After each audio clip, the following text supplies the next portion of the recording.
Hello, this is a guy who likes fanfiction and is too lazy to read, so here is Apotheosis on in audio form. Check the description for the links to the author. Chapter 61, A Selfish Mistake. With Varric's leather duster cinched tightly around my waist, I took the stairs to Skyhold with my head hung low, hair falling forward like a curtain to shield me. I was barefaced and embarrassed of a face I'd never seen, keenly aware that no one would ever look me in the eye again without wondering, what has she done? I see what you truly are, he'd said. Why had that not been enough for me? I should have questioned, I should have demanded proof, I should have fought for my own skin. All I could think of on our journey home was the disappointment in his voice when Salas said he'd distracted me from my duty. If I'd only taken a moment to breathe, to think.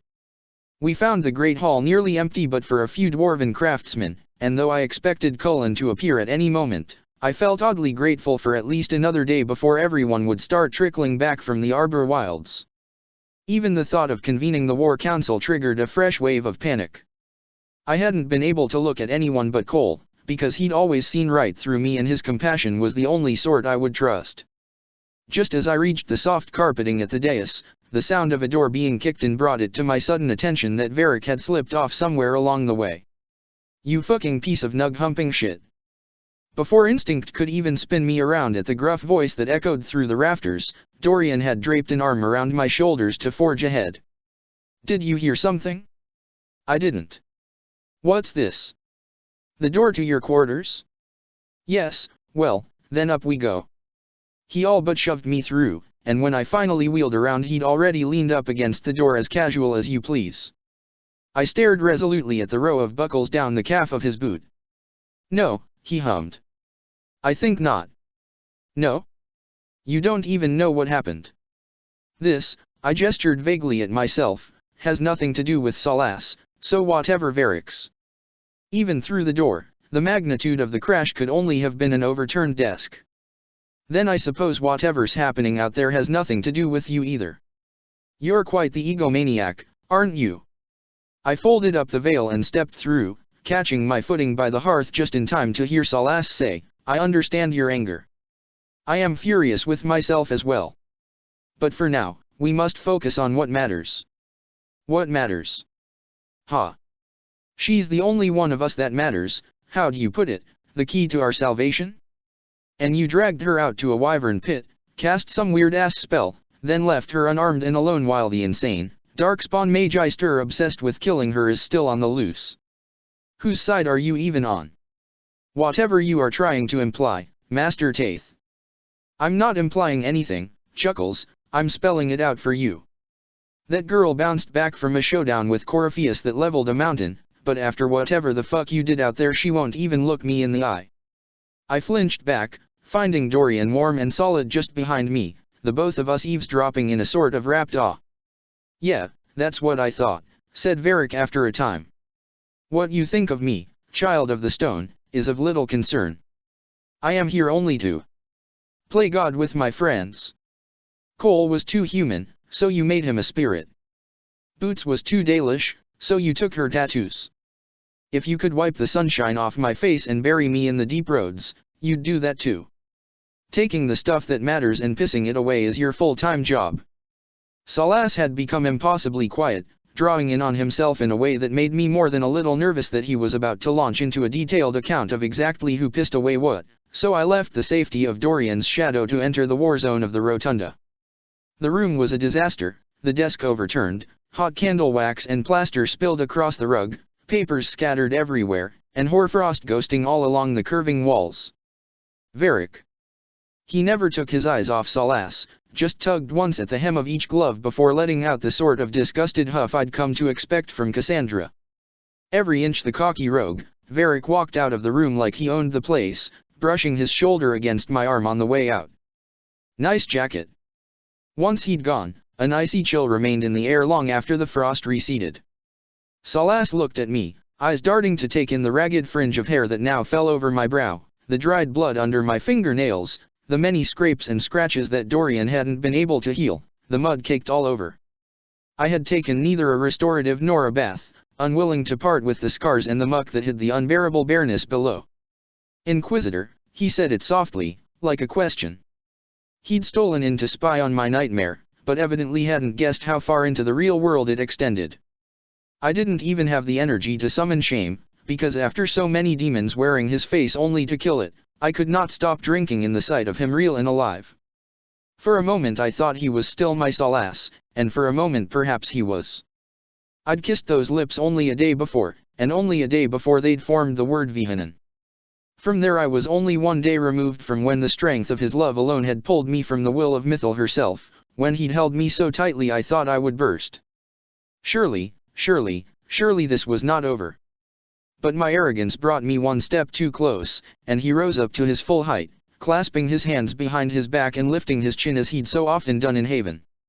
I bit my lip and bowed my head, unable to reconcile the sight of Haran to the man who'd become my Salath. Emma Irabellas. As am I. I winced. Yesterday you asked what I'd do if I woke up and found the future worse than what it was. I woke up, Salas. It's worse. So here I am, taking a deep breath, looking around to see where things went wrong. Can we not try to make this right? We should not have tried at all. Because I'm Shemlin. Something unreadable flashed across his features, gone in an instant. Because I made a selfish mistake. Because it hurt you. Because you deserve better. Pick any reason. Why, my mouth forgot the shape of words, and I had to start over. You think I'm a mistake. You deserve better, he repeated. The blame is mine, not yours. It was irresponsible and selfish, let that be enough. It's not enough. I don't understand. What does that even mean? The answer would only lead to more questions, an emotional entanglement that would benefit neither of us. Emotional entanglement?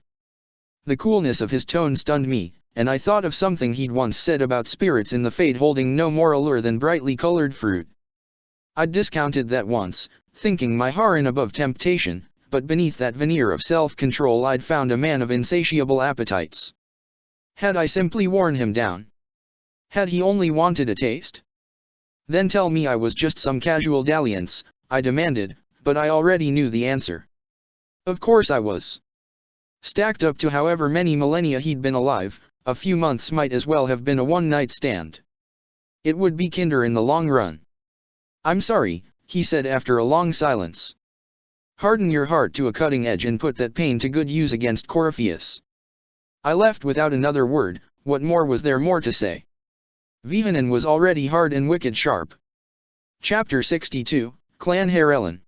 Dorian found me considerably less resistant to being swept up to my quarters the second time around. I simply didn't have the wherewithal to choose my own steps once the momentum that carried me from the rotunda was spent. That was dreadful, he said softly, and I couldn't argue. There was a certain horror in knowing that he'd heard, because knowing made it real. Not some misunderstanding, not some simple quarrel, not a decision that Salas would reconsider. It was the now I thought I'd vanquished, the abandonment he'd promised from before the start. Some desperate, fucked up part of me kept circling around the words selfish mistake, because at least that meant he'd actually wanted me. Once. And that, for a time, I'd known the love of an Elvaean, found some piece of Arla then alive and whole. But the knife cut both ways, and knowing a man like Salas would count me among his mistakes was a blazing scar across whatever happiness I'd found. I stood numbly in the center of my room, listening to the distant thunder of rainwater pipes as Dorian filled up the oversized tub. A wave of steam rolled from the small chamber behind my bed to tell me he'd already ruined the ceramic, and in a minute more the scent of Elfruit and Amirta announced he'd doctored the bath. I know you're not keen on this sort of thing, he tut-tooted, but we're fresh out of babbling mountain streams. Dorian. I'm off to collect an impossible amount of wine from the cellar. Dorian. Now. When you've had a nice soak, we are going to drink ourselves into oblivion, and talk, or not talk about. However you like. He stepped out of the lavatory and hustled me inside, but I wedged my knee between the door and the frame before he had time to close it. No brandy. No brandy. I managed a smile for him, false creases at the corner of my eyes, until the soft click of the latch cut my strings. I slid to the floor and curled up in a ball. A mistake. Irresponsible. Of benefit to neither of us. Creators, fuck. Salas wasn't the first man to leave me, but certainly the first determined to see me burn to ash in his wake. It was beyond understanding. I don't hear any elven splashing. Fuck you, Shemlin. What was that, anger? Directed at another person? Splendid. That's almost progress. I shucked off Varric's duster and kicked the water as I climbed into the tub, trusting the slosh loud enough for Dorian to take his leave. Almost instantly the water turned cloudy and grey as the dried mud sloughed off. For once I found a perverse satisfaction in the human custom of soaking in one's own filth. How entirely appropriate. Beneath the mud and rapidly healing scrapes, I discovered the skin of a child. Young and soft, too weak to commit to the clan. With sick fascination, I began noticing freckles and scars that I'd never seen, marks that might have defined another person but surely not me. This was not my body. Without an emerald prayer to June written across my skin, the canvas covering my bones seemed grey and dull. So very, very dull. Unconsecrated, unadorned, unvarnished, but it wasn't just me when I stood dripping wet to survey the bedroom, the luster seemed stripped off the whole world. Afternoon sunlight streamed in through the windows, harshly illuminating the flaws in Hawen's stained glass, cobwebs in the rafters, and dusty spaces in my poorly stocked bookshelf. The winter sky was bleak, and the mountains lifeless. Skyhold didn't feel big, it felt hollow. I was so far from the forests and rivers and warmth of the free marches, so far from any place that felt like home. I pulled the coverlet off the bed, finding a towel or a robe seemed all too human a chore, and made it my cocoon by the fire that Dorian had sparked in the hearth. I almost napped in a sort of restless fugue, and didn't notice his return until a tumbler of crimson wine appeared in my hand. For the better part of an hour, there was no exchange between us aside from my empty glass perpetually demanding more. By my count, we were 2 bottles deep before I could overcome the foreboding sense that Salas was one of those things of which we would not speak. Said that Valislan started as slave markings, I finally managed. Another gem from the Fade, I take it. Where else? I deflected, suddenly realizing how he'd always done it, answering my questions with questions until I forgot that I'd asked anything at all. That's not a tale we hear told of Arlathan. Do you know what that means? All too well, I'm afraid, said the Magister's son. Not just that. It's awful to think, once upon a time all those slaves ran out to hide in the woods. Just disappearing like. Now I knew what Abelas meant by shadows, and couldn't choke out another word against the ugly rush of heartache. Without hesitation, Dorian joined me on the floor and scooped me up into his arms while I fisted up a handful of his jerkin to wring out my grief. That's a terrible thing to spring on someone unawares. It means but I couldn't bear any more of it. Oh, my friend, was all he said. There's no telling how long it went on like that. I hadn't bawled since before my Valislan, and oh, how fitting it was that I was a child once more without them. They were just facts. Pieces of history, but they utterly dispelled me. I didn't have any hope to contain the sobs that left me hiccuping and breathless, but Dorian never tried to shush me. He just whispered quiet things in Tavani, soothing words I didn't have to understand. We are a funny pair, you and I, he said after a time. On either side of a legacy that stains everything we hold dear. I felt a terrible, terrible darkness, and for a moment a flash of wicked vengeance ran through me. The Elvaean nobles who'd branded my ancestors were in turn the barefaced slaves of Tevinter. Then I was deeply ashamed to recall the regal features of Hawk's little wolf, branded with lyrium instead of blood. No one deserved that. No one. Do Magisters still bind their slaves? With blood magic, runes? Ah, no. Not publicly, at any rate, he said softly. Is that what? Written in my own blood, I whispered, breaking the taboo. I was already Herellen, it didn't seem to matter. Dorian nudged my tumbler closer when he saw my outstretched fingers wouldn't reach. I drank, glad for the sharp acidity that cut through everything, and the oddly familiar smell of home, leather, and ripe fruit, creaky old wood, and straw. I pushed my tongue against the roof of my mouth, so deeply unaccustomed to talking about Salas out loud that I could hardly find the words. The shock of it. When he told me, I felt filthy, like I'd rolled in itcher, and then he said he knew a spell. I crammed my fists against my eyelids, trying to forget that sweet smile when I told him to cast. I was just. It's trouble for Dalish outside our clans, we stand out. Fights find us 'cause we're the only elves'll fight back, and the whole of Thedas knows it. I thought the spell meant, fuck, Cole already said it. New beginnings. So stupid. I should have known, should have seen that his secret would change everything. That before had only been a sort of pretend. While I deliberated, Dorian rocked us forward to snap up the wine bottle from the desk. My tumbler had a way of always being empty. He cast and that was it. Just said we couldn't be together anymore, he said maybe in another world. I was lost after that, more hopeless, helpless sobs that couldn't be held back. It felt like my fault before, but saying it out loud made it sound insane. Like he was someone else and not my Solace, like it was some terrible trick, because when had he ever been spiteful? Except to Vivian. Except to Blackwool. Except to the Wardens, and the Templars, and the Circle, and the Elves. Except to any and everyone he thought beneath him. I'd walked right into it, hadn't I? Assuming that we were alike when I knew that we were not. I'll never go home again, Dorian. Not now. Not barefaced. Surely that's not so. After all that you've done for your people. I shook my head. This spell. No one knows it. No one's ever removed Valislin before. Ever. It will be an infamous distinction. Perhaps the understatement of the Dragon Age, making me first among a clan Harellen, kin to none but Fenharel. At least God's damned Meryl Aelrian Sabre would ever and always have her Valislin. It was only now dawning on me what an obscenely unique sort of traitor I'd become. Dorian couldn't have anticipated it, the fresh wave of inconsolable bawling. As I curled up small in his arms, it was not lost on me that in the new world I'd made for myself, my only comfort came from a noble Tevinter Shemlin. Chapter 63, All Those Faces.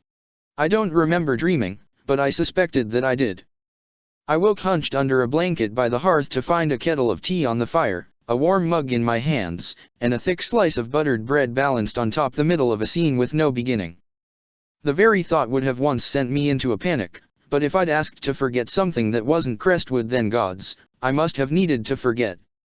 After finishing my little breakfast, I dressed and steeled myself to slip back into the Inquisitor's skin. I even put on her boots. The actual world was ending, not simply my own, and I needed the reminder.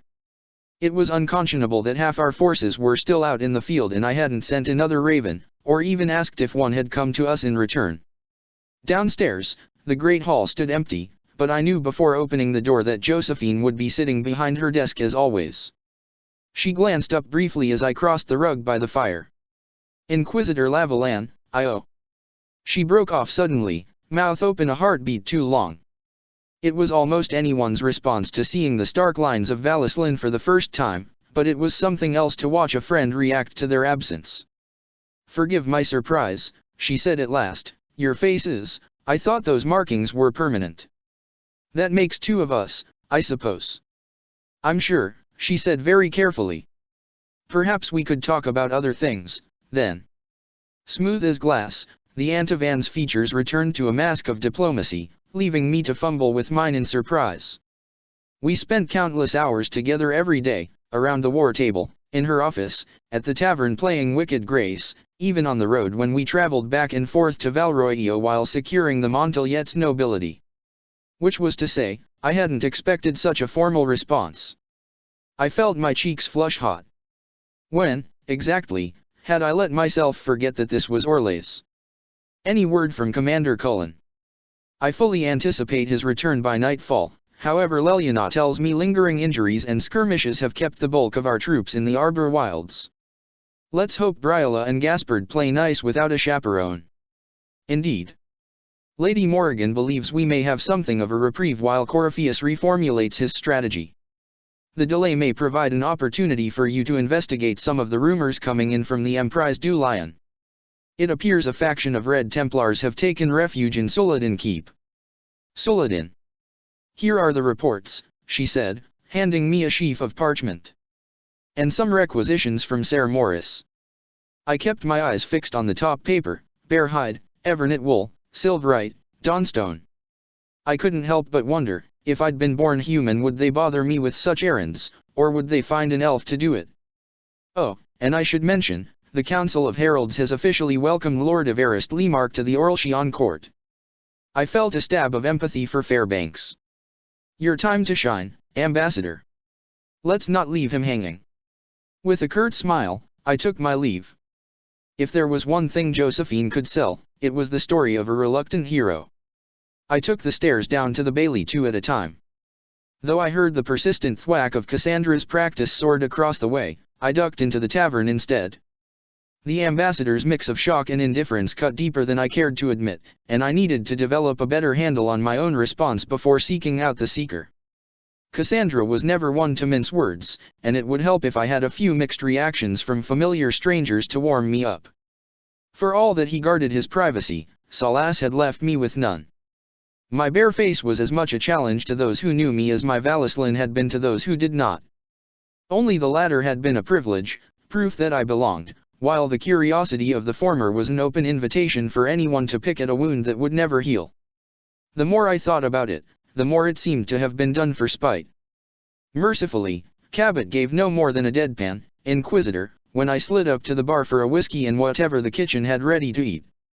What's the word? The dwarf didn't look up from pouring, curious. Whiskey in hand, I went upstairs to find a table. My plan was to finish the reports, then have a talk with Krem. We'd always enjoyed an easy rapport, and he seemed like a decent human being. I'd seen him out for drinks with Dalish before, so I felt like he might have a more informed reaction. A safe start. I settled down to read, lingering over the details but shooting the whiskey. The Emprise du Lion was a region where we spent very little time. I'd sent scouts to hold it, and I'd closed an enormous rift on the lake, but I'd never had a chance to explore as I had in the Emerald Graves. Now it seemed our scouts had spotted crimson tents within the walls of the abandoned keep, as well as the telltale glow of red lyrium at night. If there was a fight to be had, I'd leave at once. The anchor was itching in my palm. It seemed a lifetime since I'd stood on Samson's bloody corpse, and I very much wanted another bloody corpse under my feet. In a minute, Sutherland dropped off a dozen crescent hand pies, and I cracked one open to cool, finding steamy bits of carrot and squab inside.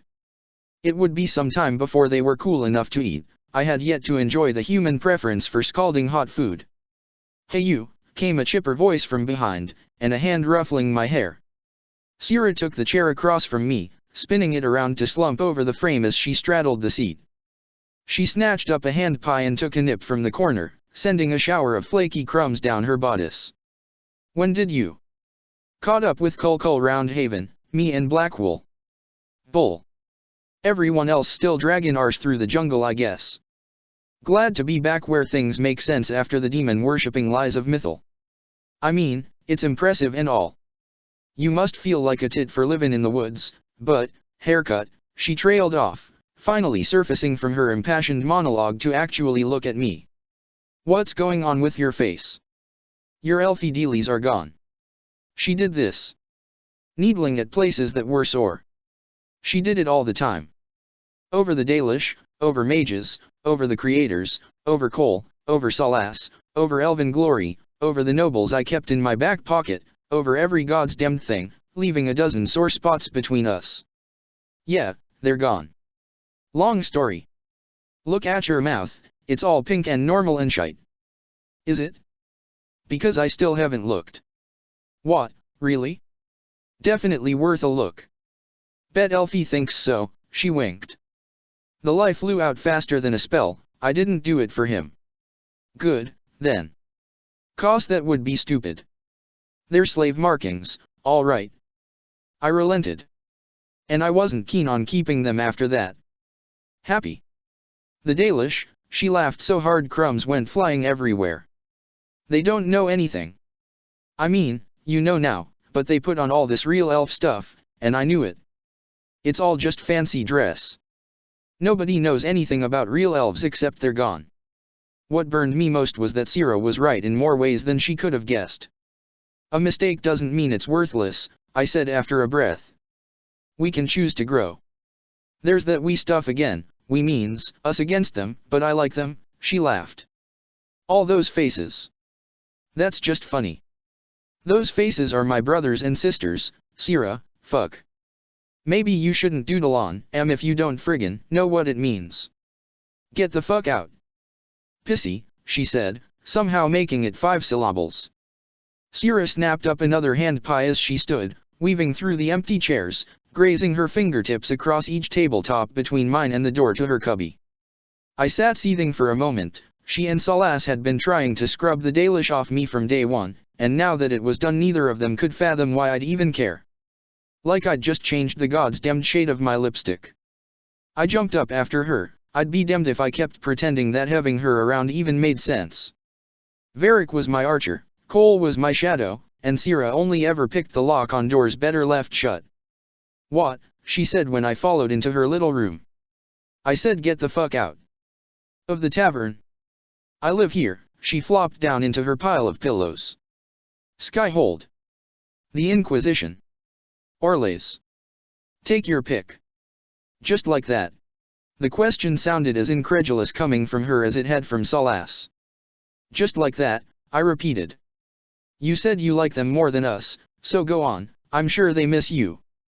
Knew it. Knew what you were. A scary mage. No, she smirked. A flat ear. Neither of us saw it coming. Not the mind blast, not my fists, not my spit, not my screams, and it wasn't until I was being bodily lifted off that I had any idea time had passed. It could only have been Iron Bull, because I was suddenly far too close to the ceiling. Whoa, hey. Boss. Boss. The room smelled like ozone and Sierra was screaming bloody murder, singed hair, and charred clothes and violet light pouring from her eyes. Iron Bull slammed me into the bookshelf, weird shit, and knickknacks falling down all around. Might wanna call off your freaky spirit, buddy. I was fairly certain I didn't, but Amalia evidently had had her fun and came humming back home. His eye flicked over my face, but Bull's expression remained unchanged and my feet remained well off the floor. Hey, Krem, he shouted over his shoulder. Go get Salas. Absolutely not. I thrashed and landed a kick square in the chest, what little good it did me. You got another healer in mind? 'Cause I know Dorian can't patch that up and Mam's not home. He kept his eye locked on mine for a minute longer, and I wondered what his Ben Hasrat training told him. Fine. Clean her up, pay her whatever we fucking pay people, and slap some horse hard enough that it doesn't stop till Dinarum. When my booted feet hit the ground, I could hear the blood signing from my knuckles, the promise of power crackling out from my skin. Oh, yes. I would certainly be heading out to find a fight before nightfall. Chapter 64, In War, Victory. I entered Skyhold through the dungeon door to be sure I wouldn't run into Krem and Salas on their way to the tavern, then made a circuitous path to the Undercroft. Before heading out, I needed something, anything other than the keeper's robe. Salas always watched me don piece by piece, his fingerprints were on every inch and every inch felt vulnerable. Inquisitor, hi. Danya, I acknowledged as gently my temperament would allow. Rummaging through my hoard, I found a collection of Grey Warden Batlemage gear that I'd squirreled away. It was a fine set of light armor, handsome blue and grey leather with dragon scale pauldrons. It had been tailored down to my frame some time ago, but I'd never had the courage to wear it. Now that my face no longer justified a keeper's robe, it seemed high time to find something else. Something that a Dalish wouldn't knife me for. Going for a new look, huh? Apparently. Danya joined me to dig around for the matching boots and gloves and miscellany, and though she clearly stole a couple of sidelong glances, she handled it with far more discretion than Josephine. I think that's amazing, she enthused, handing me the leather greaves. Yeah, I said with enough apprehension to make it a question.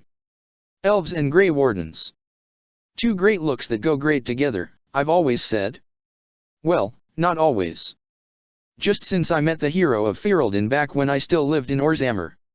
She's incredible, you would have loved her, I just know it. Because she's an elf. No, silly, 'cause she's a mage. Maybe a blood mage, which is extra interesting, but not as interesting as the anchor, because, I mean, there are a lot of blood mages out there but only one anchor, and you. Danya. Right. Rambling, sorry. I tucked the rest of the gear under my arm and stood. God's bless, she was as cute as puppy but twice as underfoot. You're fine, Durjan Len. Just not my best day ever.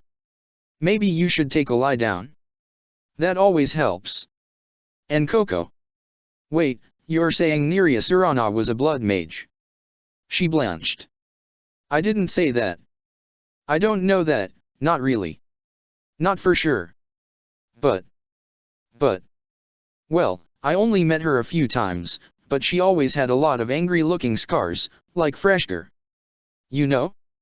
And I noticed a Paragon Hail rune on her staff. That's for endurance, lots of it. More of a warrior thing than a mage thing, really, so it stood out. Plus it was pretty. Pretty complicated. She always had the weirdest enchantments. I shook my head yes, thinking of Hawk, thinking of the peculiar runes on her staff too, and of the blood still singing from my knuckles, faint and fading but present. Just a pet theory, she said, backpedaling as if I were some circle-trained mage queasy over a little blood. I shook my head again, this time to clear it. Thanks for the help. Easy Greavesy. A page sent word to Dorian and Cassandra that we'd be leaving for the Emprise within the hour. After her gall in the Arbor Wilds, the Seeker wasn't my first choice, but Blackwell hadn't even been back a candle mark and I wouldn't put him on the road so soon.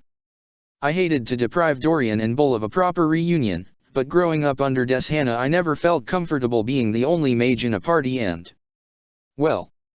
The only one I didn't need to fetch was Cole, a constant shadow in my periphery since the moment I stormed out of the tavern. Besides, I wouldn't dream of leaving without him, I was afraid of dreaming without him. I pushed those darker thoughts aside in favor of mindless preparation for the journey, changing into my new armor, packing a small bag, rebalancing my staff, and stealing a few moments with Amalia. She'd been nothing but surprises since Crestwood, holding back on Dorian and Varric when I'd begged but laying into Sierra when I hadn't. She made herself known so rarely it was easy to forget she was, in fact, a sentient being with her own agenda. I felt like that knowledge put me on the precipice of something more, and considering my free time was about to be decidedly less occupied I determined myself to explore that dynamic in the future. By the time I returned to the Great Hall, Varric had resumed his usual place by the fire. Warden boots, he saluted, eyeing the navy lambskin boots that came up over my knees. Tell me you remembered socks. Wool. Atta girl. I risked a look, found his eyes narrow with concern, and forced myself not to flinch away at the memory of all I'd heard him say. Ma Saranas, Varric. For yesterday. For. You kiddin' me? I've been dying to wail on Chuckles for a while now. It was so morbidly true I couldn't help but laugh. I recall something about you taking a shot once before. A warning shot. Yesterday was the real deal. Yeah, it was. Look, he said after a moment's pause. I don't get it. I don't claim to get it. Broody elves, I mean. But whatever his deal is, whatever makes him tick. That's the problem here, not you. I'm not saying that as your friend, I'm saying as the guy who got duped into slum and sewers for the celipatry that burned Kirkwall to the ground. Anders left us a decade's worth of warning signs, but me and Hawk didn't want to see them. We wanted to see our friend. We wanted to see the healer. But now all I see is where that got us, so I'm way past seeing what I want, and I sure as shit know the signs. I'm telling you, something ain't right. Part of me wished I could just tell him outright. Salas being Elvean seemed almost mundane compared to the nefarious tone of the author's fantasy, but I couldn't. I just couldn't. He's not Anders, Varric. You see one self-righteous asshole, you've seen 'em all? Sounds like you've got all the material you need for another installment of Swords and Shields. So what, Cassandra's paying you by the chapter now? Something like that, I said. Speaking of. Yeah. Grab the Seeker and go kill something. I met Dorian and Cassandra by the stables, where Dennett had already saddled Chardon and 3 Marrays. It was late afternoon, and I probably should have waited until morning, but I needed out and I needed blood and I needed to be very far from Sierra and Salas. At least I could rest assured that one of them would be gone by the time I returned. We'd barely made it up the pass when that particular hope was dashed by a voice in the distance. Inquisitor. Dorian glanced over his shoulder to give me a sharp look, something warning in his expression, and I turned to see Salas standing at the foot of the bridge. I frowned at Dorian, but pulled Chardon to circle back to the gatehouse where Vihanan stood looking drawn and pale, no doubt weary from patching Sira up. I sank into my heels, unused to the way my booted feet seemed to slide against the stirrups. Harin. The timing is regrettable, yet I must ask that you reconsider traveling to the Emprise without a healer. I'll manage without you. Wasn't that the plan? I suppose. However, I found Josephine's report in the tavern and it seems no fewer than 3 high dragons have been reported the immediate vicinity, and, he trailed off, the rest too obvious to mention. Salas was the only one with a natural affinity for healing, and Salas was the only who could cast a defensive wall, and Salas was the only one who could give me ice armor, and Salas was the only one who could smother our enemies with the veil, and Salas was the only one who could cast a life ward, and Salas was the only one who could sense elven artifacts, and Salas was the only one who fed my barrier, and. You fucking love it, don't you? The fact that I need you so badly I can't even argue. To his credit, Salas refrained from looking smug when he said, I take no such pleasure. I let Chardon trail a few steps behind Salas as we walked out to the others. I felt deeply unnerved by the thought of his eyes on me. I had no idea who he was anymore, and it scared the shit out of me. Having already done the math, Dorian dismounted to unbuckle his pack at our approach. Too many mages spoil the spell, he said to no one in particular, slinging the saddlebag over his shoulder. That why you're so spoiled?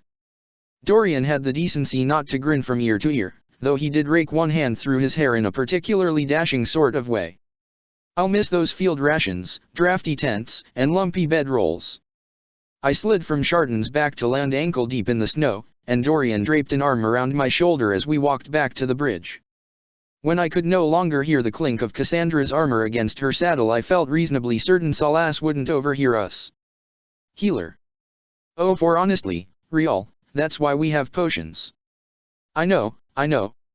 It's a power trip, that's what it is. I've seen this dance before.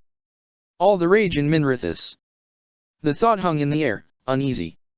It seemed instinctively wrong, yet for all his wisdom Salas could be remarkably petty. He loved reminding Vivian how she'd done nothing to seal the breach.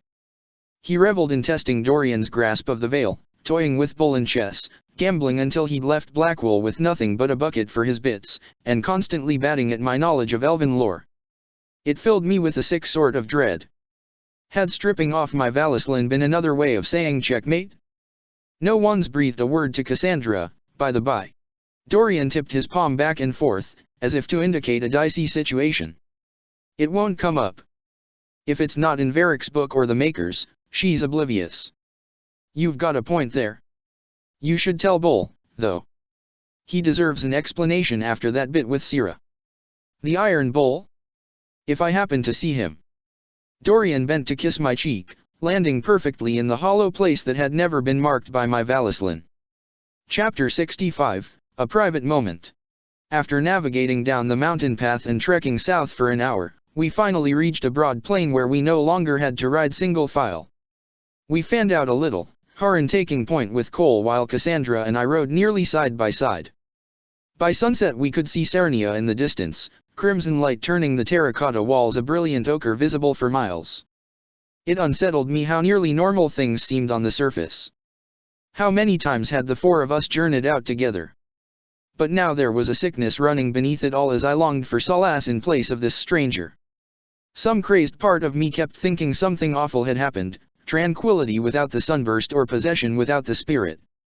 And then I'd feel awash in embarrassment that I kept flailing for such wild explanations when the truth was simply put, he did not want me. That fact alone kept me biting my tongue the entire journey, so it startled me when Cassandra spoke up out of the blue. I admit, I know little of their meaning, but I did not think it was possible to remove Dalish tattoos. Most Dalish would agree with you, and see little value in doing so, he said. Then how? It was done in a private moment. I would rather not discuss it. Of course, I should not have asked. I thumbed at the leather strap of my reins. Most Dalish.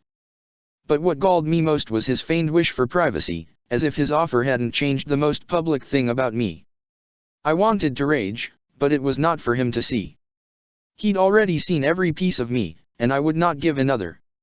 I wished so desperately that I'd kept something hidden and safe, as if it would hurt less to imagine he'd only rejected a part of me but not really me. That would be a pretty thing to think. Nonsense, Cassandra, I said with a laugh, bending my hurt into something breezy. I'm the literal face of the Inquisition, it's only natural that you would notice the change. Even so, she apologized, I should not have presumed. Presumed what? That we're friends. We've fought side by side since Haven, I should hope you call me that by now. Inquisitor, I am truly touched. I flashed a broad but affected smile that the seeker returned with charming shyness.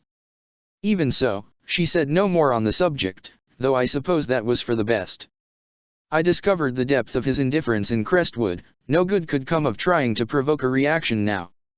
Yet as we continued on, I couldn't take my eyes off his broad shoulders, couldn't stop wondering if he'd healed the scratch I'd given him.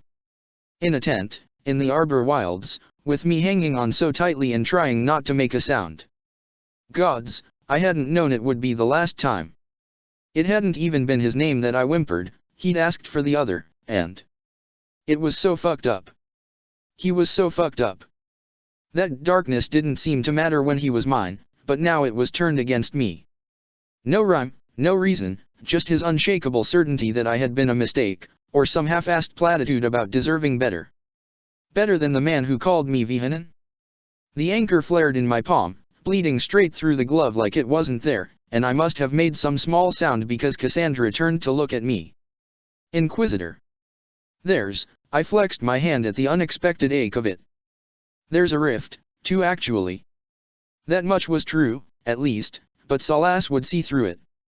Knew how the anchor ran away from me when, God's fucking damn it. Focus.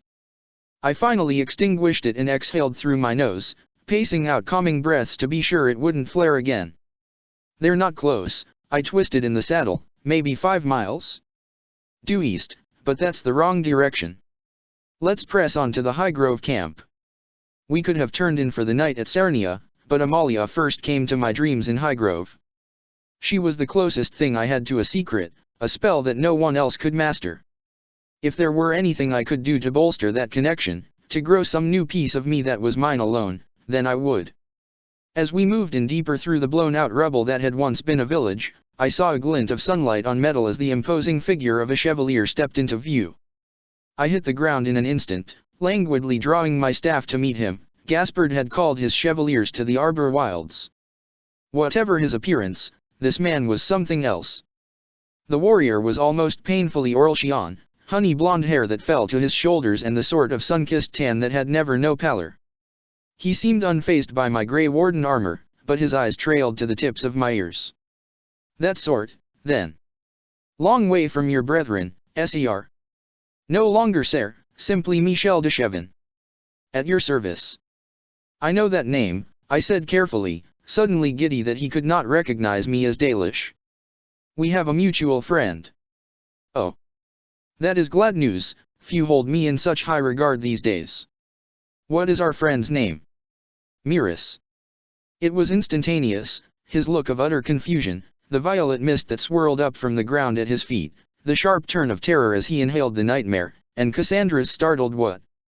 Chevin thrashed unexpectedly with his sword arm, but it was an easy dodge, his grip gone lax with fear. A heartbeat later his sword was in my hand and running through him, his pommel slick beneath my fingers and his blood bright on my blue leather boots. Done in 5 seconds flat.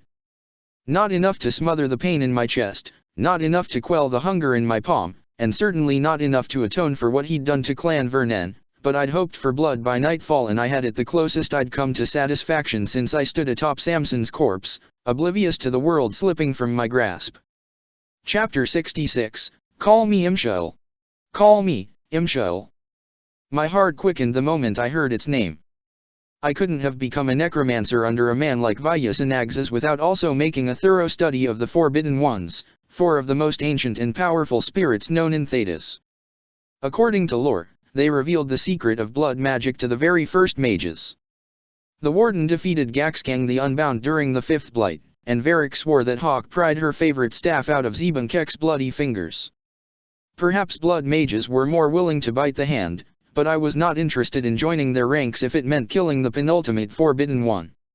Not while it made introductions and offered an end to bloodshed, not after exhausting my mana on a fucking red lyrium giant. The aura churning around its Shemlin facade was chaotic lightning waiting for a chance to strike, desperate to course along whatever path would burn the brightest, bolting jagged and unpredictable yet never missing the mark.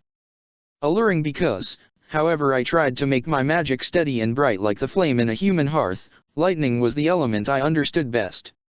"You're a demon," I said, suspecting that sort of thing would bother him. He cleared his throat. "Choice. Spirit. And, true to my name, I will show you that you have a choice. I like having choices. Well then, you're going to love me. It could kill me at 1 pace or 100, so I walked as close as I dared.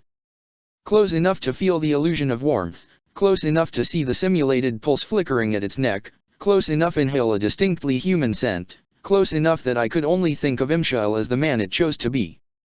It rarely hurts to listen," came a cautious voice, "but trust is another matter entirely." Rage prickled at my fingertips, vindictive son of a bitch. I recall the lesson. Imshael's gaze flickered from me to some point over my shoulder and then back, the corner of his mouth turning up in a calculated show of amusement. I raised an eyebrow for him to continue. "Simple," he said. "We don't fight, and I grant you power, shower you with riches, maybe virgins, or, what's something else that starts with V?" He reached out and touched my lower lip with his thumb, tugging a line down the center to grasp my chin. His eyes swept up my cheek, across my forehead, and down the other side as he tilted my head to examine my neck. "The magic still lingers," he savored the word. "So the famed Imshael is a desire demon after all." It was worth a shot, he shrugged, releasing me. "All right, then, back to my original offer. What's your choice?" "I choose to let you go." "That's atypical. What do you want in return?" "If I took something in return, I wouldn't be making a choice, would I? I'd be accepting a bribe. But if I simply let you go, I'd be choosing something far more interesting. More interesting than virgins. Friendship. Honestly, you are the worst judge of character." "I know. You really don't." He took a step closer, catching me in a kiss. My stomach twisted in shock, and when I gasped he simply slid his tongue between my lips. The unfamiliar shape of his mouth and the scrape of human stubble against my chin felt more dangerous than the fact that he was, quite literally, forbidden. Imshael tasted dark and intoxicating, hot and sharp like mulled wine as the kiss deepened. His magic licked at the anchor, then he suddenly broke away. For a moment, I thought it was with a wince, but by the time I'd blinked it was clearly a smirk, broadening into a devious grin. I instinctively took a step back but he held me close. It seemed my offer was paying off and backfiring all at once, that I was not nearly so good at the game as Salas said. No, don't be modest. He's right, you're very good at it, he said, dipping into my thoughts to lead everyone else astray. All right, Herald of Androsta, since you've made this so droll, I accept. I stood stock still, too stunned to move, too stunned to speak, heart racing, and cheeks flushed. Oh, don't act suspicious now, this was your idea. I've never had a friend before, you'll have to show me the ropes. Do I go ahead and stab you in the back now, or is it customary to wait? I couldn't help but laugh with a dull sort of terror. Let's wait. Another time, then. In the next heartbeat, Imshael dissolved in a burst of smoke and sulfur, leaving me to stare after the shape of a raven growing small against the cloudy sky. A single black feather drifted down to land across my bloody boots, and I stood there fixated on it a moment before cupping both hands over my mouth and nose to hide their shaking. Fuck. Go raise a blighted flag over this place, I need a minute. When I was reasonably certain that everyone had gone, I shuddered a ragged breath and sank down to sit on my heels. Eventually, I reached out to touch the feather. No hint of magic, no glimmer of the fade, just a perfectly ordinary reminder of a perfectly ordinary friend. Well, perhaps not perfectly ordinary. At least Imshael offered me the choice. Chapter 67, But then you turned away. Cole took off his boots as if to lead by example, pale fingers flying down the row of buckles and straps I could still see in the dark. I tugged off my tall leather boots, and set them with his in the corner. Then came our jackets and there we stopped, though Cole added his hat to the pile. We crawled under the blankets heaped over the bedrolls we'd pushed together, still clad in our bloody leather breeches and tunics because death was a thing we were not troubled to wear. I'd shared a tent with Cole on any number of occasions, though he tended to sit rather than sleep, but now he stretched out on his side so that I could press up against his back. I didn't need to be held anymore, I needed something to hold on to, and if Cassandra was perplexed that I'd stranded her with Salas, she said nothing of it when we made our goodnights. At any rate, she probably thought it the least curious event of a day that began a punch thrown in a tavern. Then there was our sudden departure, an arrival marked by the death of Michel de Chevin, my relentless press to take the keep thereafter, and the ordeal with Imshael. It was just that I couldn't stop. If I stopped then I'd have time to think, and if I thought then I thought of, it was only the fourth night since Crestwood, and I had no memory of the third. You asked me, he cautiously volunteered. You asked me to forget, it wasn't my idea. Nightmares. Those two. After the mirror. Oh. So then I had seen it. My blood felt like lightning, alive in every vein, a jolt of energy barring me from the fate and leaving me trapped to think. When Coryphaeus was dead, the Inquisition would have no use for me. Even if they did, Thetas would have no use for the Inquisition. My value was clear-cut and well-defined, and if I wanted to know what happened to elves and mages that outlived their usefulness, I had 2,000 years of human history to be my guide. The hero of Ferelden was beloved by the king, but where was she now?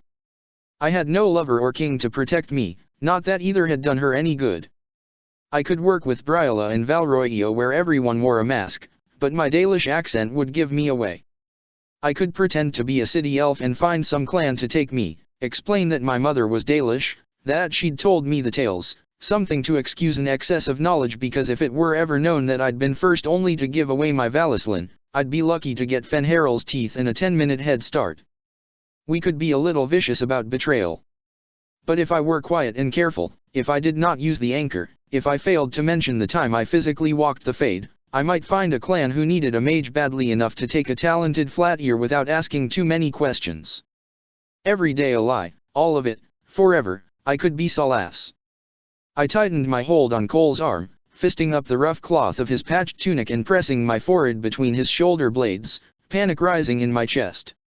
He felt so much bigger than Haran, broader across the shoulders, thicker arms, a wider waist human. A spirit made flesh, pulled through from the Fade. The idea was a comfort. I could go to Navarra, to Vias. I was a necromancer in full, the mortality would not turn me away for the shape of my ears.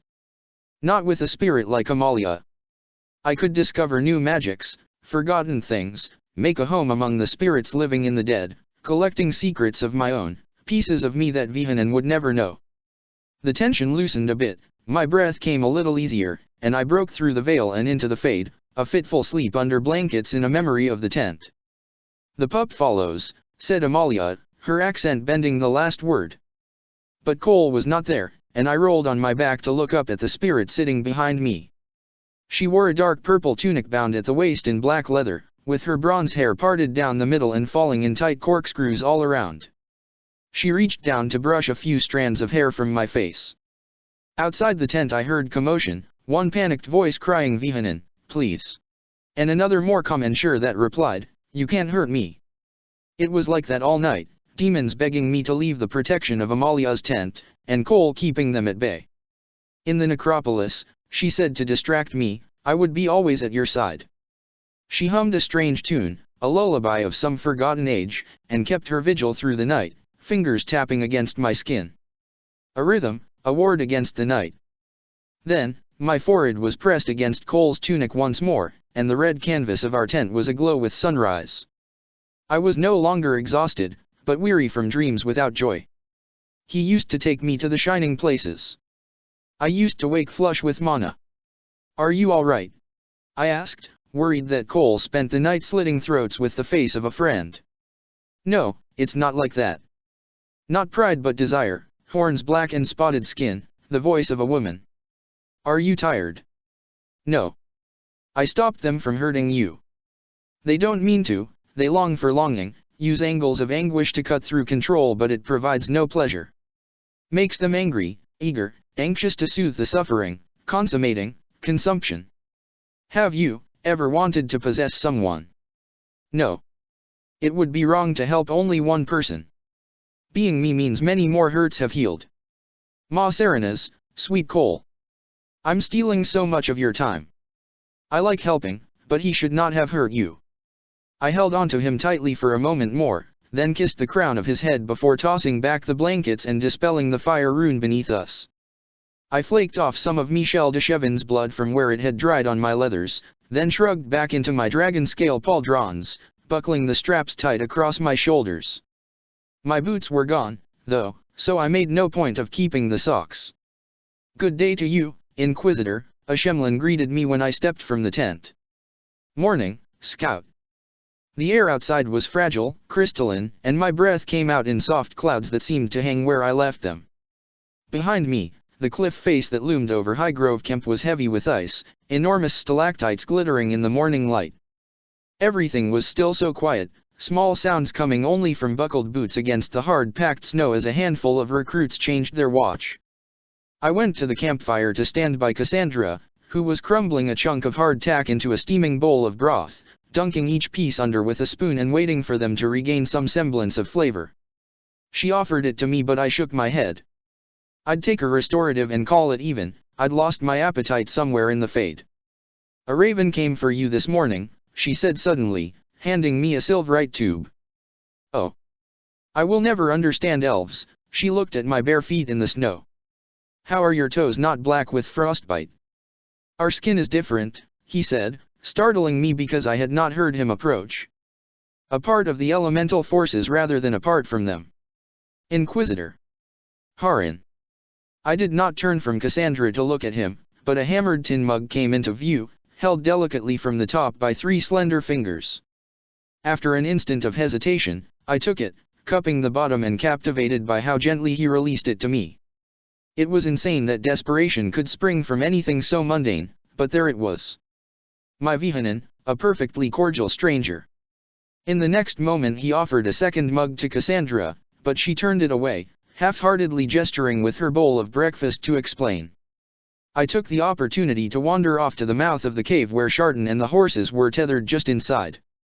My clever boy nipped at the palm of my hand, huffing into the anchor in search of some treat, and I fished up a piece of deep mushroom from my pocket. When I took a careful sip from the steaming mug, it became clear that Harin hadn't give me tea, but a dozen of spindleweed and rash vine. I dumped the tonic out all at once, swearing under my breath. Spirit resistance. It was bullshit that I needed it, and bullshit that he'd condescend to give it. I nearly threw the blighted mug, but caught myself and stood hand on hip until the moment passed, then walked deeper into the cave to read my missive. Away from prying eyes, I flicked the latch of the silverite canister and caught the parchment scroll that popped up. My heart stopped at the familiar script. Delenn, I would not trouble you normally. You have enough on your shoulders, fighting ancient Tevinter Magisters while representing our people. Oh, gods. I had to read it twice to be sure I hadn't jumped over a point in my shock. Why come? Creators, a safe place with few rifts? I'd heard no report of rifts in the Free Marches at all. Why was I not told? The Inquisition did not belong to Orlais and Ferelden alone. Shit. I jogged back down to Highgrove, pushing panic aside in favor of a plan. Back to Skyhold for soldiers and supplies? Straight to the Storm Coast in a ship? Yes. No, Jader. It would be quicker to sail out the waking sea than north past Brandel's Reach.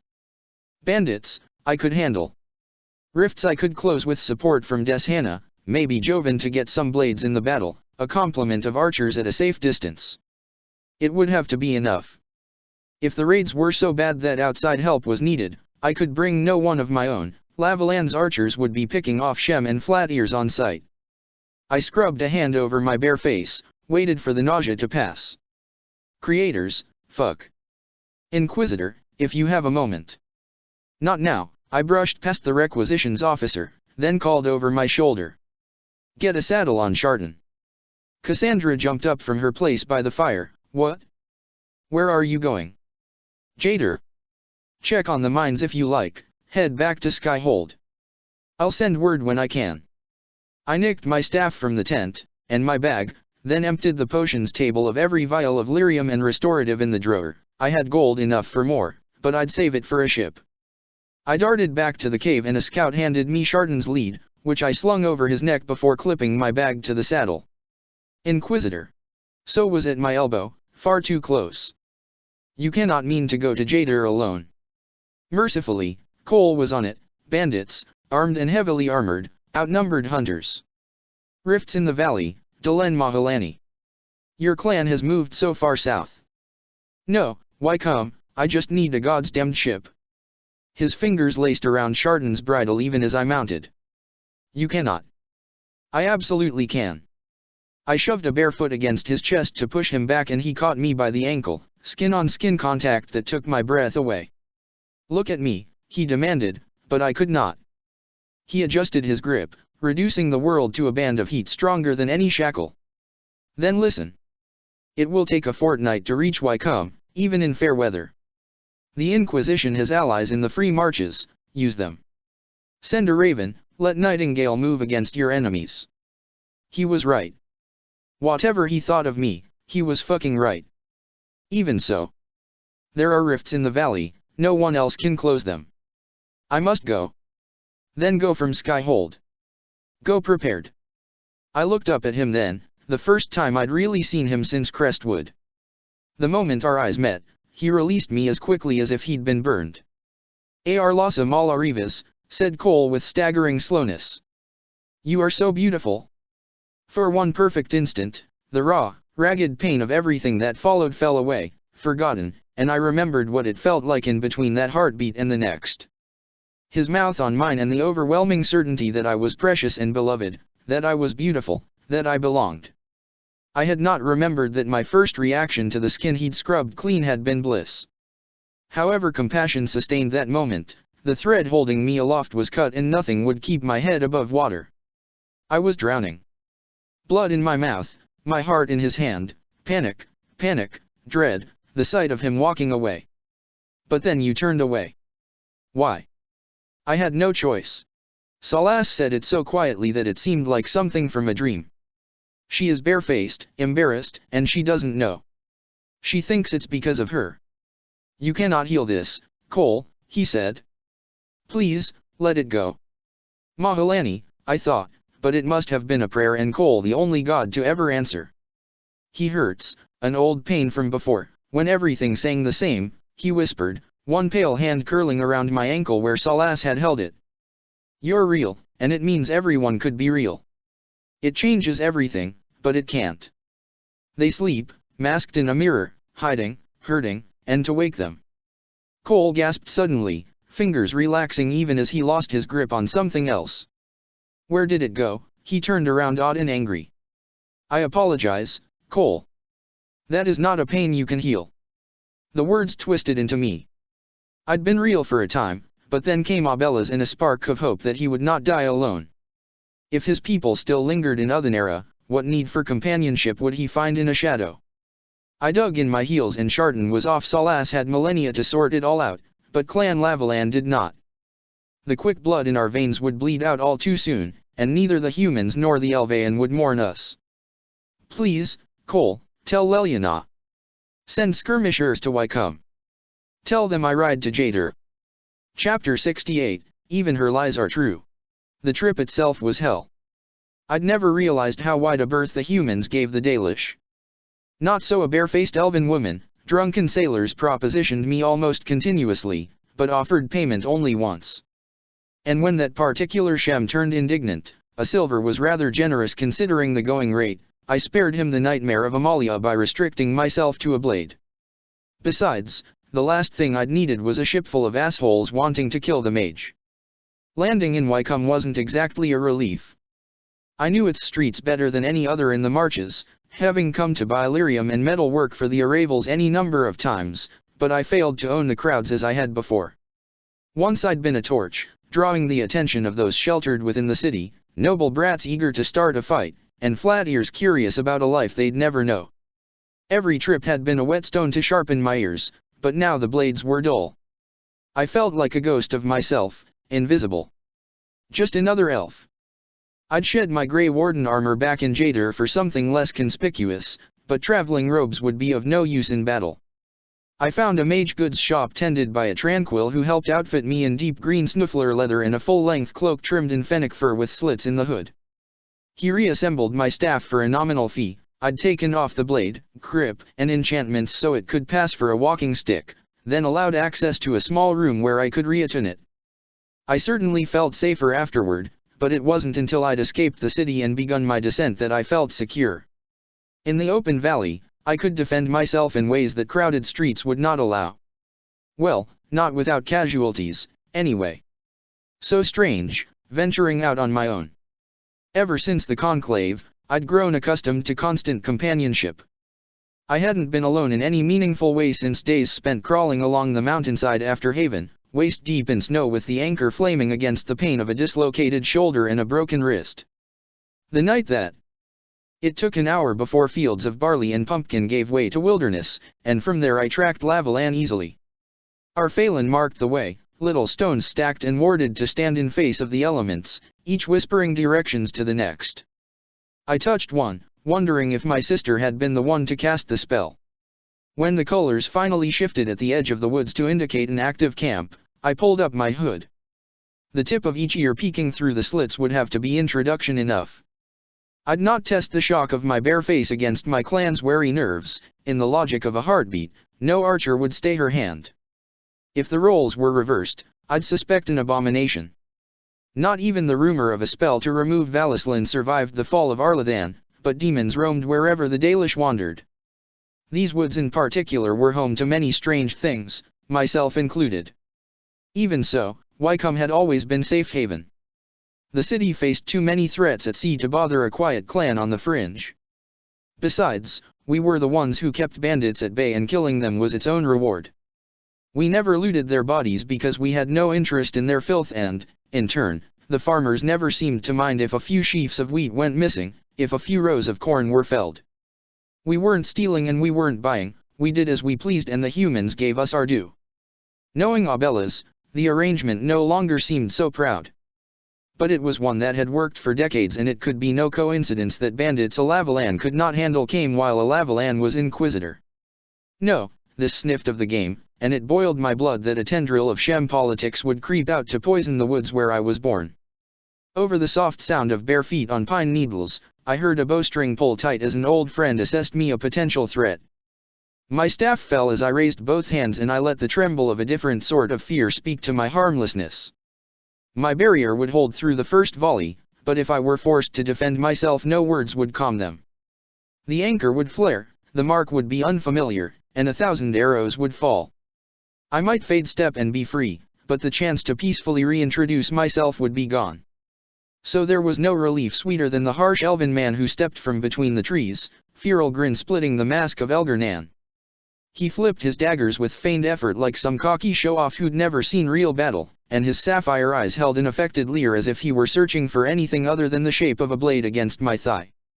Both were the lies of a practiced rogue, and Joven loved nothing more than goading some fool into underestimating his skill. "Dropped your stick, mage," he tsked. "Loan me yours, knifey. If you insist." He sheathed both daggers with a grin and was nearly on me, but I put up a hand and fell back a step. "How many eyes out there? Loving this cloak and dagger shit, huh?" A chorus of Andaranatition rang through the woods, followed by one bright and clear acknowledgement, "Sister." I couldn't help but grin. "Anathera, Sanuman." "Lethalin," I called out. "Go tell Shauna I've come home. I'll meet her at the edge of camp, but, give me and Joven a minute, hey." Smug laughter bubbled up from everywhere at once, and Joven crossed his arms, half put out and half amused but not even remotely fooled. He cocked his head to the side, regarding me curiously until the woods grew quiet once more. I'd thought of nothing but this moment for 2 weeks, yet no matter my approach I saw no telling of the tale that wouldn't end with the tip of his blade at my throat. The man who worshipped the god of vengeance would not sit patiently through a nuanced tale, but so what if he did?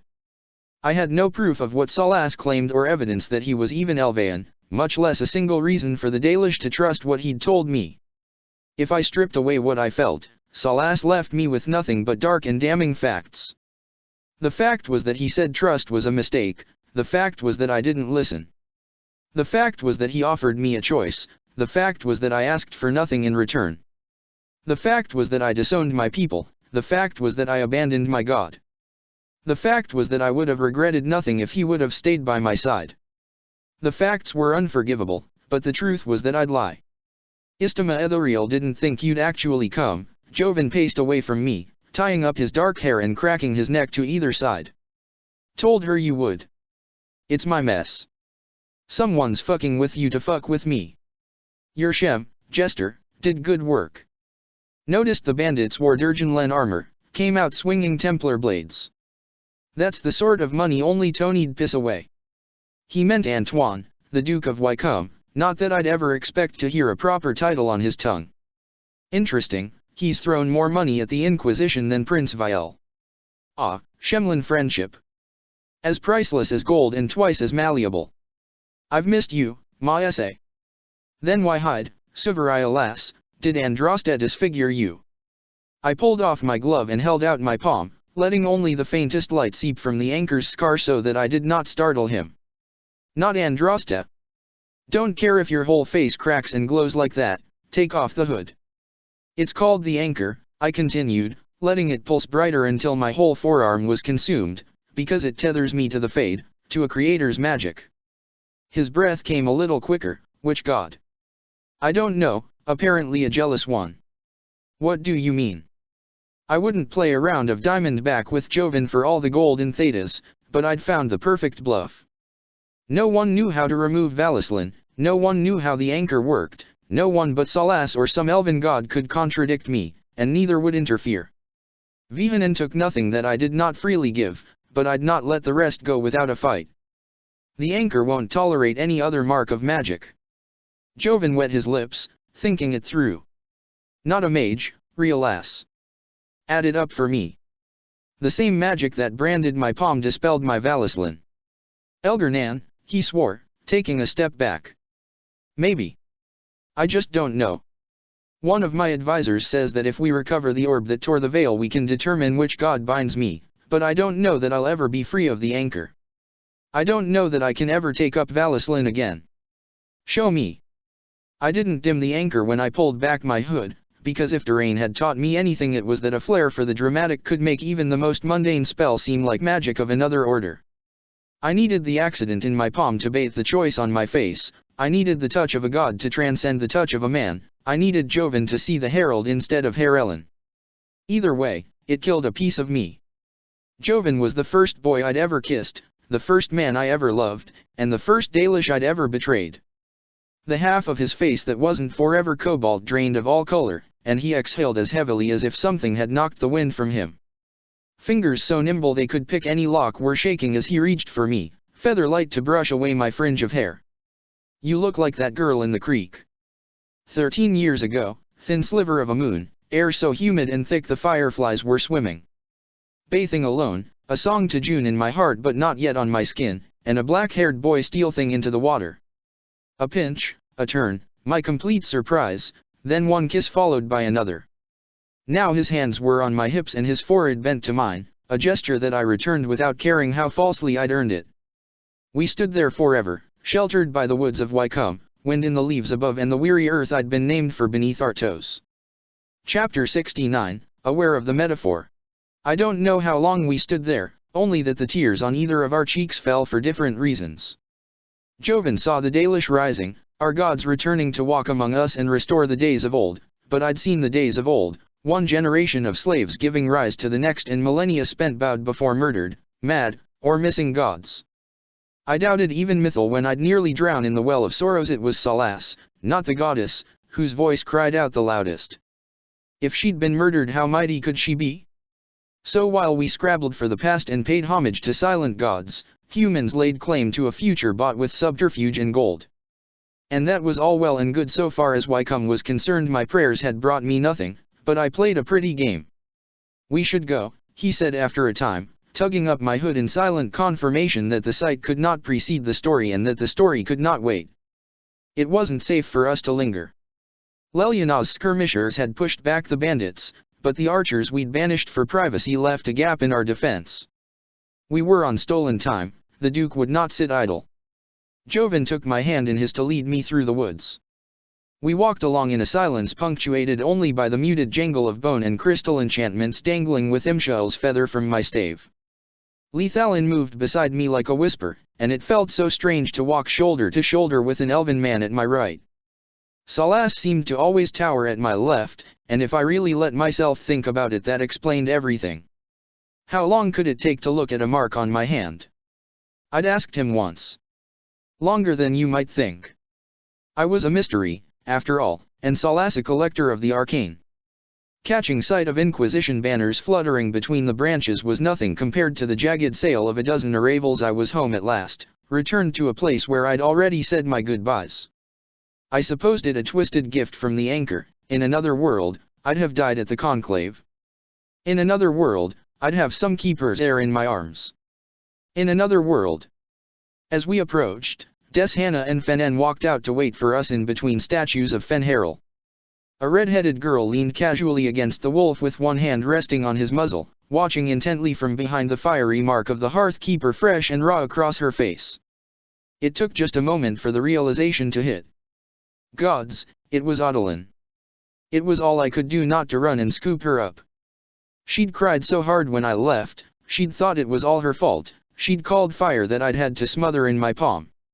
Now she belonged to Silas, a member of the clan in full, while I returned a barefaced and belonging to none. Maese may not have been a mage, but he had the good sense to stop well before we reached the trickster's shadow. He straightened his shoulders with the authority of a hunter escorting an honored guest.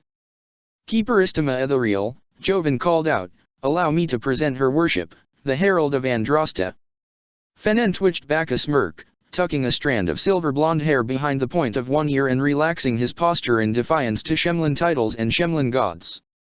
I'd done everything I could to ease his transition, but something anxious stirred within me to see him raised as first. Suverai alas, said Deshanna even as Fenen chuckled, Lethalin. I thank you, Keeper, and stand before you as leader of the Inquisition, humbly requesting the formal blessing of the Dalish. For God's sake, Maese, Joven muttered, I said the thing, don't go full Shem on me.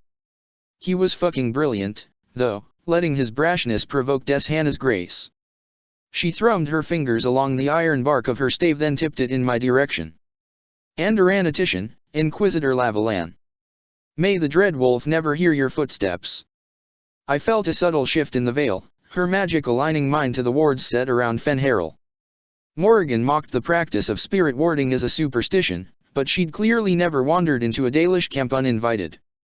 Of course, Deshanna knew in an instant that something was wrong because there shouldn't have been any shift. Valislin resonate in the key of the ward. A furrow bunched the lilac threads of Gillan Nain against the darkness of her brow, but the years of trust between us forced a wary smile. Garaz, Delenn. Ma Serenas. I glanced to Joven, unsure. Keeper, Realas is Suverai indeed. Spare a moment for healing before the clan tears her apart with kisses and questions. She took his meaning well enough and gestured vaguely toward an arrival in the distance. It broke my heart to pass by Adolin without being able to share a smile or a wink of reassurance, but there was nothing I could do. The hood had to remain, and every moment that I tarried was a moment the situation might slip from my control. In the confines of Deshanna's arrival I told her and Fenen the story as I'd told Joven before, not as a dead-end confession but a foundation for the rest, the breach, Corypheus, the Eluvians, the crossroads, Mithel's temple, the Elvaean who hate us. I explained everything but Salas, everything but slavery. We talked well into the night, none of it easy. My keeper had so many questions that I'd never thought to ask, and it shamed me to return from the Arbor Wilds barefaced and empty-handed. Well. The mark of my absent god was cold comfort against the severity of her disappointment. I might have found a lie to save face despite the loss of my Valislin, but nothing could excuse Morrigan drinking from the well of sorrows. It offered wisdom and knowledge and insight from Mithel's most honored servants distilled through millennia in secret, an inansel the people had never dreamed of. I let it go. Long after the tale was told, Fenen glared at the wood slats beneath our feet, unblinking. His thin-lipped silence reminded me of Cullen on our last night in Haven. It should have been me, Keeper.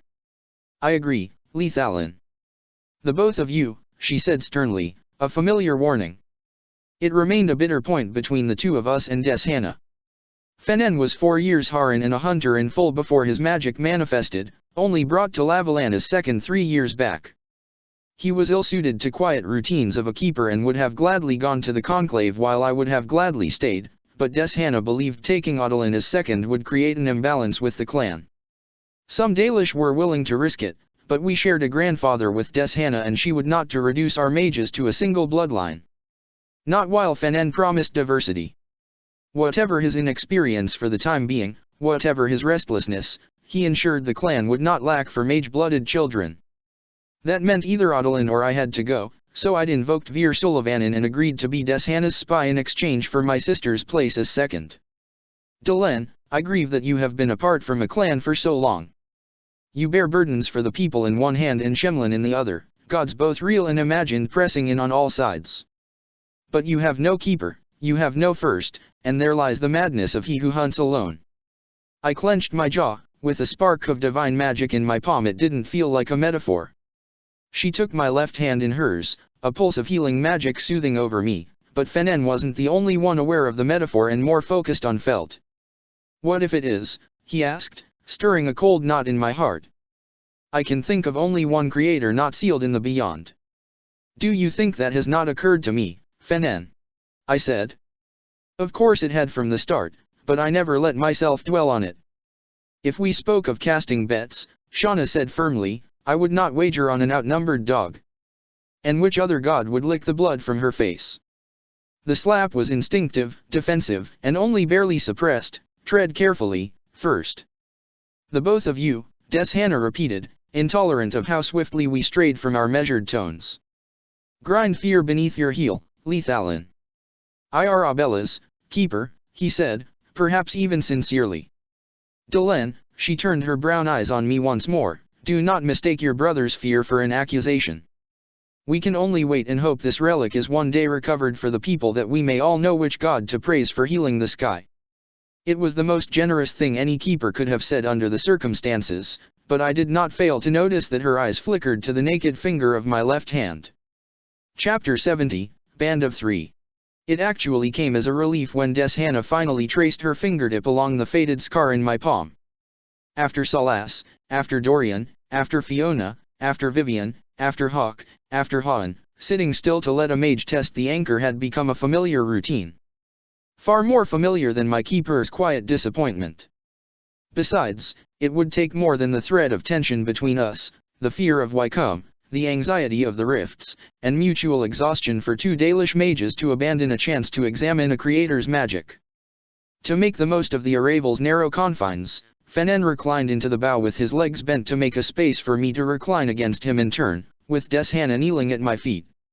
It was a familiar configuration for any keeper, and first, I'd sat in Fenen's place any number of times, holding a wounded hunter in my arms while our keeper worked healing magic into broken bones. Sitting like that between them, I couldn't help but think they saw something broken in me as well. We'd been a triad once, the mages of Lavalan, and I hadn't realized how badly I'd missed even Fenen. For all his black humor and cynicism, he was fiercely loyal to our clan and a keeper who'd take a second so rough around the edges. While human nobles joked about the heir and the spare in lines of succession, the Dalish valued each second because Silas taught us to weave. Twining his nature into ours brought balance, forcing me and Deshanna from our introspection because Fenen was as quick to speak as we were to listen, as likely to act as we were to wait.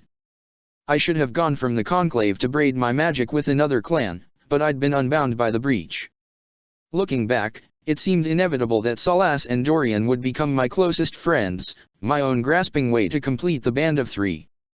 But my lovely Tevinter was no more a second than he was an elf, and that left me tangled up and twisted with a man who'd never meant to be my keeper. Without him, I was no stronger than a single cord, what Deshanna would call a noose. Forgetting the absolute ache of missing him, whoever he was, the idea of him, the illusion of belonging, the shimmering thread that ran between us, Vihanen, his loss left a gaping hole in my defense. Not metaphorically, but actually. As I'd done with Deshana and Fenen, I'd refrained from studying the same magic as Salas so that we'd have a broader range together. I had no defense beyond my barrier, knew nothing of force magic, nothing of the rift. I could cast frost runes and step through the fade, but that was the extent of our overlap. Necromancy had become such an obsession that I had no other spirit magic at all. I couldn't even heal myself. Why would I ever need to? Salas took care of me even before I knew his name. Now my magic ran wildly out of balance. Dorian and I brought so many doubled spells to battle we danced like two left feet, and I could find no rhythm with the strangely clinical aggression Vivian brought to bear. Even if I retrained, my magic would never resonate with theirs as it did with Vihanan, not because we were elves, but because we were apostates. Magic came to us intuitively, our spells weren't scripts but conversations. Once, Salas said that casting together was natural as breathing, and it had been. It had been so good. Until he'd left me gasping in Crestwood, anyway. "How is Adolin?" I asked, desperate for anything that wouldn't feel like drowning. "A hellion," Deshana chuckled, still probing at the anchor with a tendril of magic. Petulant at first, then wild in her grief after the explosion. "But once we heard of your survival?" All pride and determination. Fenen shook with a silent laugh and Deshana looked over my shoulder to glare and smirk at him all at once. "When the Shemlin named you Herald, she developed something of a fixation with Androsta." "Oh, gods, no." True laughter rumbled against my back. "Just her pyre." Silas indeed. Very nearly Andruil, though. She continues to hunt with Yehodas. Fenen advised that we see where the Vir Tanadhil might take a mage, and I am inclined to trust his judgment in this. Already the flavor of magic in Clan Lavalan was changing. My abilities surfaced when I was 6, I remembered almost nothing of the time before. But Adolin was 13 and a hunter's apprentice when her talent came. For her it was a gift, something added to who she was rather than inherent to it. Someday, Fenen and Adolin would defend the clan with swords of ice and arrows of flame, a far cry from Deshana's runes and the soft sparks that once danced from my staff. But if she wanted Lavalan's mages better suited for battle, she would not be disappointed. My magic was nothing if not wildly destructive. "Take me to the rifts in the morning, and I'll show you the full extent of the anchor's power." "Delenn," Deshana said carefully, gently, "until you kneel before the god who granted it, you cannot possibly know the full extent of this borrowed blessing." As vicious wave of possessiveness rose up in me and the anchor brightened in my palm. It was mine no more separate than my heart from my chest. My fingers curled involuntarily, as if I could hang on to it by greed and stop a god from reclaiming the power I'd stolen with a touch. I wanted to feel the mark burning in the rift, some small assurance that the anchor could not be stripped away as easily as my Valislin. Instead, I forced my eyes closed to bow my head in agreement. "Of course, Keeper." There was something of a commotion outside the arrival, and in the next instant Jovan ducked his head through the flap of leather at the door. His eyes met mine and I knew there was human in the camp before he even said the words. "Your spy has returned." Outside, the air was biting cold and the moonless sky thick with clouds that would surely bring snow. A slim man stood by a campfire, his ragged cloak barely disguising the livery of a squire. At my approach, he dropped to one knee, prompting a sidelong glance from Fenen. I was, perhaps, the only Dalish accustomed to humans bowing at my feet. "Well, voluntarily, anyway." "Your worship," he said. "Jester, I take it." He stood and gave a curt nod to me and then Deshana, but his dark eyes betrayed none of the mirth his title suggested. "A disease sweeps through Wycombe and, as the elves remain unaffected, the nobles have dubbed it the knife-eared plague," he grimaced in distaste. "It seems that even Duke Antoine is not willing to incite violence within the alienage after the disaster in Halam Shirel, and has chosen a Dalish scapegoat lest the nobility think him idle. If it's a knife-eared plague they want," Jovan's fingers twitched for want of daggers. Jester shook his head almost imperceptibly. "I advise against direct action, Inquisitor. The elves in the alienage might as well be hostages. Should the situation deteriorate, they will be the first to fall. The Flat Ears chose to live under Shem rule, it's of no consequence to me that they chose poorly." "That would be a disaster, Jovan," I said before turning back to Jester. Something else is going on. I need more information. If you want more information, we need only the Duke's address. We roll over now and every noble marcher will make sport of the Dalish. No, said Deshanna. We have much to gain if the Inquisitor resolves this. Do we? Fenen cut in. Everything she's gained falls to human hands. I pinched the bridge of my nose, tuning him out to focus on recalling the name of a face, a mask that Josephine introduced at the Winter Palace. Blue like the ocean, tipped in silverite. An Orlshian living in the free marches and a distant cousin to Gaspard. Guinevere, I said to everyone's confusion. Do you know a Lady Guinevere? Jester was quick to follow my meaning, the wife of Lord Volant, in Bastion. Go to her as an agent of Ambassador Montaliet and ask if she wouldn't mind playing the game for Josephine. If she presents herself as a relative of the Emperor who bristles under an elven thumb, Duke Antoine may speak carelessly. Assure Lady Guinevere that Josie would be ever so grateful. I twisted an Inquisition signet ring from my finger and gave it to Jester so that he might have some token of proof, though I imagined any spy of the Nightingale sufficiently skilled to pull off the deception empty-handed. Your worship. He took the ring and bowed, tugging up his hood to all but disappear the moment he stepped from the firelight. Sufficiently skilled indeed. I turned to where Fenen and Joven stood on either side of Deshanna, each looking cross in his own way and my keeper as silent and watchful as ever. Arabellas, Lethalin. I know you both want the Duke's head, and I will give it, but not until I've emptied out its secrets. This plague worries me. Of course the Shem plague worries you, said Fenen, free to swear now that Jester had gone. It might threaten your lover, no. I could almost always count on rumors about my relationship with Dorian for a laugh, but I'd never considered them reaching so far. Unfortunately, explaining that a Tevinter was my closest friend wouldn't exactly set him at ease. I don't know why you pay any attention to human gossip, Fenen. The lines of his Valislan bunched. I pay attention to the Dalish, perhaps you should do the same. The clans in Orlais tell of an alliance bought from the Emperor with a kiss. Are we to believe that's all it took? At that, I did laugh. Do you really think a power-hungry noble sees anything in me but the Inquisition's might? Hate Shem politics all you like, but if the lords of Orlais could be swayed by elven whores we'd have rebuilt Arlathan by now. He worried a thumb across the grey pads of his fingertips, calming the itch for a spell. We hear many rumors about the Dalish Inquisitor, Riolas, and they have been easily dismissed until now. You have come back to us a stranger, our people are dead, your own uncle among them, and a Shem lord has driven us into the woods. This isn't a problem your pretty Shemlin pets will solve over tea. Wake up, Lethalin. I sent her away as a spy, Fenen, do not blame her for returning as such, said Deshanna.